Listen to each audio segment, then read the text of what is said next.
और उसने स्थिर होने का प्रयास किया, मतलब स्थायी होने का प्रयास किया, और फिर एक स्थायी जीवन में उन्होंने एक खेती बाड़ी, अपना सांस्कृतिक, भाषाई कल्चर, ये गीत कथा कहानियाँ, ये सारी चीज़ों को विकसित करने का प्रयास किया।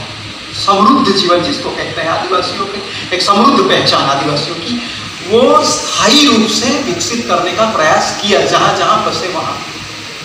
और उसके बाद जिस पहचान को उन्होंने बनाया, उस पहचान को आज हम आदिवासी पहचान मानते हैं, आदिवासी की आइडेंटिटी कहते हैं। उसमें हमारी भाषा, हमारी रहन सहन, खान पान, रीत भात, ये सारी चीज़ों को हम अपनी पहचान के रूप में खड़ा करने की, बताने की, दुनिया के सामने रखने की कोशिश कर रहे हैं आदिवासी। तो इस पहचान के ऊपर ये 2-3 तरह के जो एक फोर्सफुली विस्थापन, जिसे आप मानसिक रूप से उसको दबाव करके उसको वहाँ से भगाना, मजबूरन भाग जाना। दूसरा है कानूनी तरीके से उसको भगाना, हटाना। और तीसरा है उसको आजीविका के रूप में कुछ ना मिलने की वजह से उसको खुद वहाँ से जमीन से जाना। तो ये 3-4 प्रकार की गतिविधियां हैं। उससे आदिवासी पहचान को किस तरह से, खतरा तो नहीं कहेंगे, पर सारी दुनिया में पहचान का खतरा है। सिर्फ आदिवासियों का पहचान का खतरा ऐसा नहीं है, सारी दुनिया में जितने भी लोग हैं उन सारे लोगों के ऊपर पहचान का खतरा है। और इसी वजह से जिन जिन लोगों के सामने खतरे मंडराने लगे हैं, तो वो 2 तरह के रास्ते हैं, एक हिंसक रास्ता और दूसरा जो है समाधान का रास्ता। तो बहुत सारे लोग, हम लोग देख रहे हैं दुनिया में, पहचान के खतरे के सामने सामना करने के लिए हाथ में पत्थर, हथियार उठा लेते हैं। आदिवासियों ने अभी तक नहीं किया, पहचान के लिए हाथ में हथियार नहीं उठाया। आइडेंटिटी क्राइसिस है, फिर भी हाथ में पत्थर नहीं उठाए। तो ये शायद आदिवासियों की एक अपनी तरह की एक संघर्ष की गाथा बनती है। अगर हम उसको सही मायने में उसका विश्लेषण अगर हम रखेंगे, तो बाकी दुनिया के बाकी लोगों को भी मुझे लगता है कि आदिवासियों का जो संघर्ष है पहचान का, उसमें से दुनिया के लोगों को भी कुछ मिल सकता है विकल्प, कि पहचान को किस तरह से देखा जाए। और जिस तरह से आदिवासी अपनी पहचान को वो नदी की तरह बहने देता है, वो एक तालाब नहीं बनाता। जैसे आप तालाब बनाओगे तो तालाब का पानी सड़ जाता है, आदिवासी अपनी पहचान को नदी की तरह बहने देता है। नई नई चीज़ों को, जो उसको लगता है कि ये अच्छी चीज़ है, तो उसको लाओ अपने जीवन में। ये चीज़ अच्छी नहीं है तो उसको निकाल दो, उसको छोड़ो।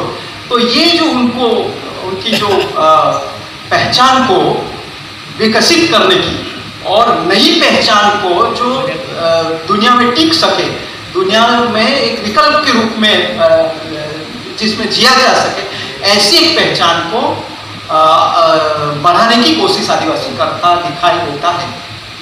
जैसे हमारे यहाँ की बात करूँ तो जैसे बहुत सारे धार्मिक संप्रदायों का हमारे एक क्षेत्र में करीबन ये 50-25 साल से ज़्यादा फोर्सफुली दबाव बढ़ रहा है।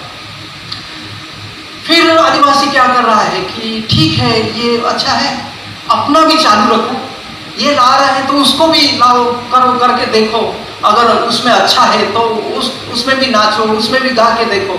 अगर ये भी अच्छा है, उसमें भी कुछ अपने जीवन के कुछ तत्व, उसमें भी जो अपने मूल्य जो है वो उसमें विकसित होते हैं, तो उसको भी अपनाओ। तो ये सारी चीज़ों को भी ये कोशिश कर रहा है समझने की, दुनिया की चाल चली, दुनिया के तौर तरीकों को समझने की कोशिश कर रहा है।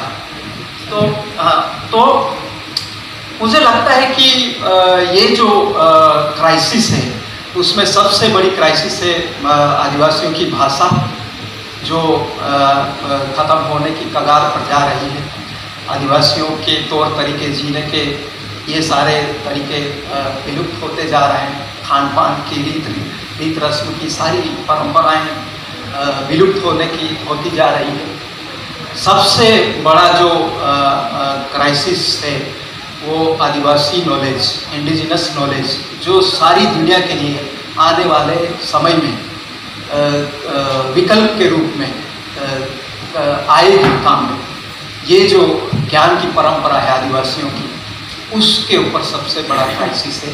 और ये अगर आदिवासियों की परंपरा, ज्ञान परंपरा अगर विलुप्त होती है तो दुनिया में ये अंतिम मानव सभ्यता होगी जिसके पास जो एक प्राकृतिक नैसर्गिक जीवन को, निसर्ग को स्वस्थ रखते हुए संपोषक जीवन में आगे बढ़ने का जो रास्ते हैं, वो शायद मुझे लगता है कि ये अंतिम सभ्यता रहेगी, उसको खोने वाली है।